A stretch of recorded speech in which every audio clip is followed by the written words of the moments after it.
The question of ownership is extremely important, as heritage allows reappropriation of remnants of the past, tangible and intangible, that didn't necessarily belong to us in the past, or hers to whom the heritage should belong have disappeared for certain political, military, or other reasons.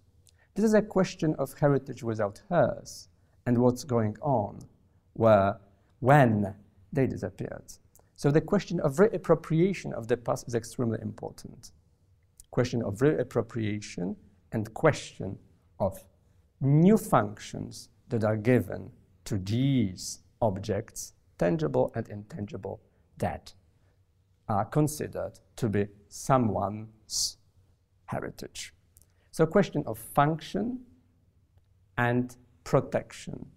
If we look at the situation of Poland after 1945, after the end of the war, we can observe, but right now, a certain kind of reappropriation of German or Jewish or Lithuanian or Ukrainian remnants of the past that are considered to be our heritage. So the question of reappropriation and ownership is extremely important. This concept allows to reappropriate the remnants and to make them belonging to us. Why it's important? The concept of heritage, in fact, allows to construct symbolic limits of societies, collection of objects, collection of intangible elements of the past construct our community and gives a quite clear shape of our community and culture, showing who does not belong to us, who does not make, who is not a member of our community. So question of ownership, behind the question of ownership, there is a question of inclusion and exclusion. Speaking of the past in terms of heritage means inclusion and exclusion. Sometimes, unfortunately, speaking in this term, speaking in the perspective of heritage, might mean as well ethnic, cultural cleansing. That's why this concept is so intriguing and intellectually important in this part of Europe. So now we know the question of ownership is important. It's impossible to imagine a heritage belonging to nobody. It always belongs to someone or belonged to someone and now is reappropriated by someone else.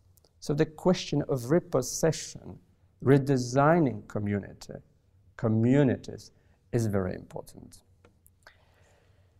So now we know it's a fact. It's not a fact, it's a process. Heritage changes all the time as identity of individuals, cultures, societies, group, nations change.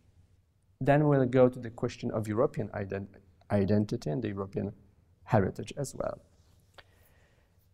Let's make a little bit a step behind and try to say what is the difference between heritage and monument. Specialists will be pointing a few quite interesting aspects of extension of the concept of monument so as the concept of heritage might appear. We've got 4 extensions as Nathalie Heinrich is presenting here in her book La fabrication du patrimoine. So we've got 4 extensions which make of monument heritage. The first extension is chronological. It means that monuments meant something that was remote in time. In the 19th century, medieval cathedrals were considered to be monuments and heritage. Now, Nowa Huta and objects that are not remote in time are considered to be heritage. Time plays a much less important role in the definition of what is considered to be heritage. Monument needed time. Heritage does not that much. A question of chronological extension. The second is topographical. For art historians and for question of preservation, of classical preservation, splendid isolation was a kind of perspective in which tangible remnants of the past were treated. Only the chapel they were interested in was protected. Now, not only the chapel in a forest, but the forest as well. So this is not a splendid isolation of an object, but as well a kind of context in which this object exists. Protecting means as well protecting nature, landscape. This is how nature became an element of understanding, element of heritage. As landscape, nature are an element of heritage. The question of classificational extension. Abu Simbel, Louvre, unique objects. Only one existing, splendid, picturesque, and sublime. And in the perspective of classification, we might imagine heritage that embraces, in fact, as well objects like railway stations.